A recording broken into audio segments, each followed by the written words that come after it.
এই মৌমাছির মতো ফ্লাওয়ারটা দেখাবো। এটা হচ্ছে মৌমাছি ফ্লাওয়ারই অনেকে বলে, আসলে কি বলে আমিও সঠিক জানি না। এটা হচ্ছে প্রথমে এরকম করে দিয়ে নিতে হবে, লেজি ডেজির মতো একটা একটা স্টেজ দিয়ে নিতে হবে। দাগ দিয়ে নিলেই হবে, অথবা আন্দাজ অনুযায়ী করলেও হবে।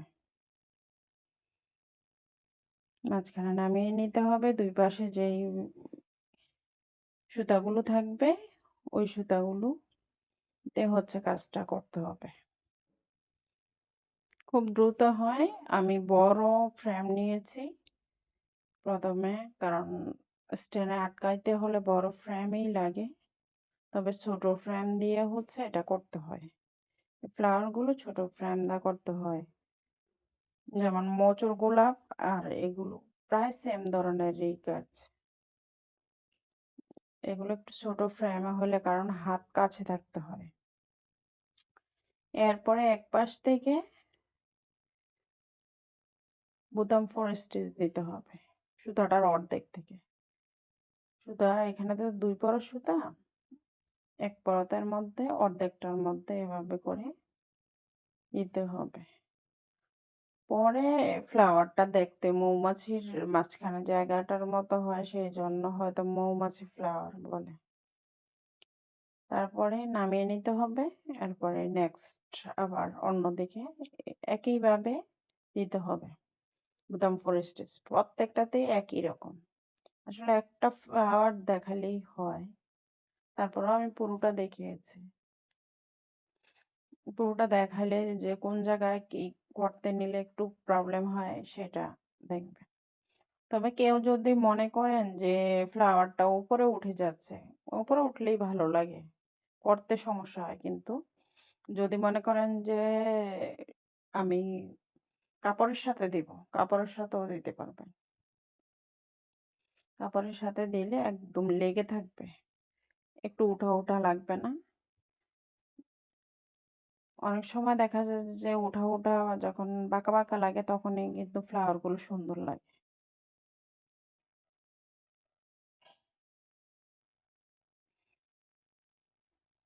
এভাবে দ্রুত করে দিয়ে নিলেই হবে, একটু চাপিয়ে নিতে হবে। সেলাইগুলো একটু চাপিয়ে না নিলে ফ্লাওয়ারটা একদম ছোট হয়ে যাবে পাপড়িটা। সেজন্য একটু একটু চাপিয়ে নিতে হবে। প্রত্যেকটা সেম প্রসেস। প্রথমে ভিতর দিক থেকে শুরু করতে হবে, তারপরে আস্তে আস্তে বাইরের দিকে যেতে হবে। পরের বার আবার বাহির থেকে শুরু করে ভিতরে যেতে হবে।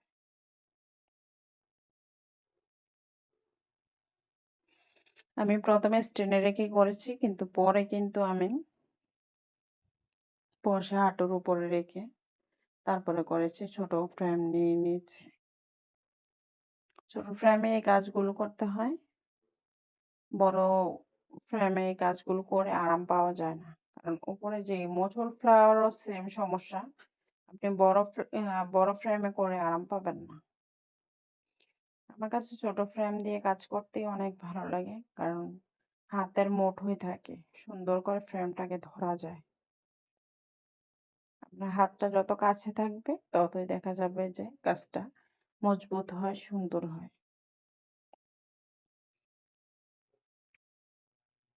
প্রথম পাপড়িটা করতে কিন্তু আমার অনেক সময় লাগছে, কিন্তু এরপরের গুলো দেখেন ফ্রেমটা ছোট হওয়াতে যখন আমার হাতের কাছে, সেজন্য খুব দ্রুত হয়ে যাচ্ছে। প্রতিটা পাপড়ি এভাবে করে দিলে বাচ্চাদের ছোট ছোট ফ্রকে এই ফ্লাওয়ারটা খুব ভালো লাগে। আর যদি আশেপাশে আপনি মনে করেন যে আমি পাতা দিব, তাহলে পাতা দিতে পারেন, কোনো সমস্যা নেই। পাতাগুলো আপনি ফিশবন স্টিচ দিয়ে দিয়ে নিলেই হবে। ফিশবন স্টিচের যে বর্ডারটা আছে ওই বর্ডারটা দিয়ে ছোট ছোট পাতা, দুই দিকে দুইটা তিনটা, আর সামনের দিকে চিকন দুই একটা লেজি ডেজি স্টিচ দিলেও ভালো লাগবে। আমি শুধু ফ্লাওয়ারটাই করা দেখালাম, কারণ ফ্লাওয়ারটা করতে পারলে আপনি যে কোনো জায়গায় যে কোনোভাবেই দিতে পারবেন। আর এগুলো ওড়নাতে খুব ভালো লাগে। এই স্টিচটা ওড়নাতে দিলে অনেক বেশি ভালো লাগে। জামাতে একটু ঘন করে দিয়ে ওড়নাতে দিলেও থ্রি পিস আপনি তৈরি করতে পারবেন।